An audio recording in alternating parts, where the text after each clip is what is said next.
Hello everybody, today we are going to learn narration। हम लोग सबसे पहले नरेशन पढ़ेंगे कि नरेशन की डेफिनेशन क्या है, परिभाषा क्या है। उसके बाद नरेशन के अंदर और जो कुछ भी है वो सब पढ़ेंगे बाद में, ठीक है। पहले ये पढ़ेंगे नरेशन क्या चीज़ है। The question is what is narration. पहले हम लोग पढ़ेंगे नरेशन क्या चीज़ है, यानी कि क्वेश्चन है कि नरेशन क्या है, ठीक है। तो आंसर में मैंने लिखा है नरेशन, फिर मैंने लिखा नैरेट, यानी कि नरेशन बना है नैरेट से, यानी नैरेट एक क्रिया है, उस क्रिया का मतलब होता है कहना। यानी नरेशन जो बना है वो नैरेट क्रिया से मिलकर के बना है और नैरेट का मतलब होता है कहना। अब यहाँ से हम लोग परिभाषा बनाएंगे खुद। The definition will be our own, definition खुद की होगी, कहीं और से नहीं बनाएंगे। तो डेफिनेशन आगे देखते हैं डेफिनेशन क्या है। The definition is narration is the statement of the speaker. Narration कुछ और नई चीज़ नहीं है। हम लोग उलझ जाते हैं, बहुत कन्फ्यूजन में चले जाते हैं कि नरेशन क्या है क्या है क्या है। तो नरेशन कुछ नई चीज़ नहीं है, नरेशन बना नैरेट से, और नैरेट का मतलब होता है कहना। यानी कि narration is the statement of speaker, यानी जो स्पीकर होता है, यानी स्पीकर मतलब बोलने वाला होता है, उसका जो स्टेटमेंट होता है वही नरेशन है। यानी मान लेते हैं मैं स्पीकर हूँ, स्पीकर मतलब बोलने वाला, ठीक है। तो अगर मैं कुछ भी बोलता हूँ तो जो कुछ भी मैं बोलूँगा वो क्या होगा, मेरा स्टेटमेंट ही तो होगा, मेरा कथन होगा ना। स्टेटमेंट मतलब क्या होता है, कथन। तो मैं जो कुछ भी बोलूँ, यानी स्पीकर जो कुछ भी बोले, जो कुछ भी बोले, उसका जो कथन होता है वही नरेशन होता है, ठीक है। कुछ और नई चीज़ नहीं होती है।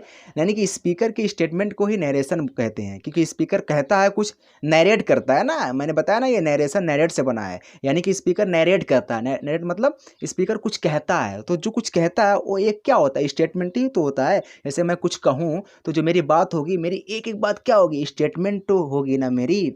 मेरी एक एक बात, मैं कुछ कहूँगा तो अगर कहूँगा तो मेरी हर एक बात मेरी एक स्टेटमेंट होगा, ठीक है। तो उसी स्टेटमेंट को बोलेंगे नरेशन। यानी कि स्पीकर कुछ भी कहे, उस वो जो कहता है वो उसका एक स्टेटमेंट होता है, एक कथन होता है, उसी कथन को बोलते हैं नरेशन।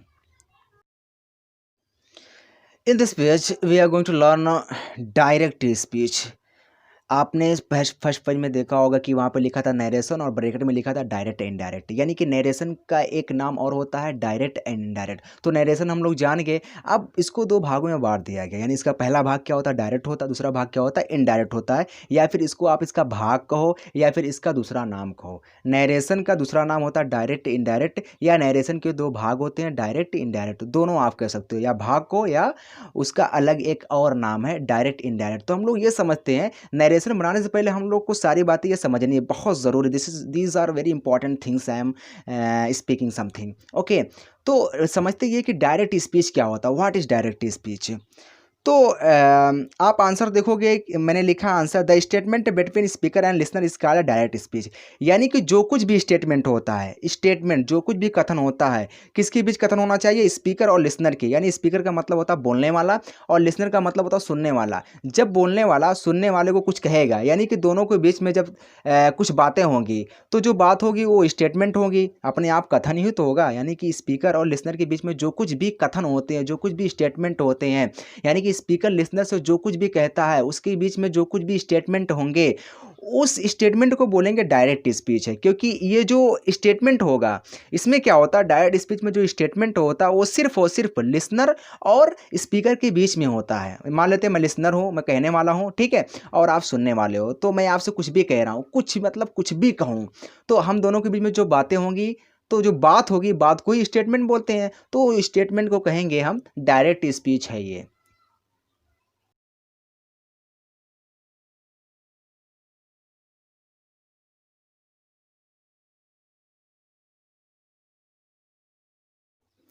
आगे हम लोग पढ़ने जा रहे हैं व्हाट इज़ इनडायरेक्ट स्पीच। यानी कि इस पेज में हम लोग पढ़ेंगे कि इनडायरेक्ट स्पीच क्या है, ठीक है। Answer is the statement between listener and third person is called indirect speech, ठीक है। इसमें क्या होगा, जो स्टेटमेंट होगा, यानी कि जो कुछ भी कथन होगा, यानी कि जो कुछ भी बातें होंगी, जो कुछ भी डिस्कशन होगा, जो कुछ भी वार्तालाप होगा, वो वार्तालाप किस किसके बीच में होगा, इसमें लिसनर और थर्ड पर्सन के बीच में। यानी कि जो सुनने वाला होगा, मान लीजिए मैंने कुछ कहा तो आप सुने, अब आप सुनने वाले हो गए, आप हो कहेंगे लिसनर। फिर आप अपनी बात जब किसी तीसरे इंसान से बताओगे, किसी थर्ड पर्सन का मतलब कोई भी तीसरे इंसान से बताओगे, तो आपके बीच में और जो थर्ड पर्सन के बीच में जो बातें होंगी, यानी कि आप क्या करोगे, मेरी बात को, यानी कि जो मेरी बात होगी आप सुनोगे, उस सुन करके क्या करोगे, आप थर्ड पर्सन को जाकर के बताओगे कि मैंने ये बात बताई थी, तो वहाँ पर आप थर्ड पर्सन से बता रहे हो ना, इसका मतलब आपके बीच में और थर्ड पर्सन के बीच में बातें हो रही हैं, तो वहाँ पे जो स्टेटमेंट होगा उसको बोलेंगे इनडायरेक्ट स्पीच। ठीक है ना, इसमें स्पीकर को इन्वॉल्व नहीं किया जाता है, इसमें सिर्फ लिसनर और थर्ड पर्सन आते हैं। थर्ड पर्सन का मतलब तीसरा इंसान, तीसरा इंसान फीमेल भी हो सकता है, मेल भी हो सकता है, कोई भी हो सकता है। ओके।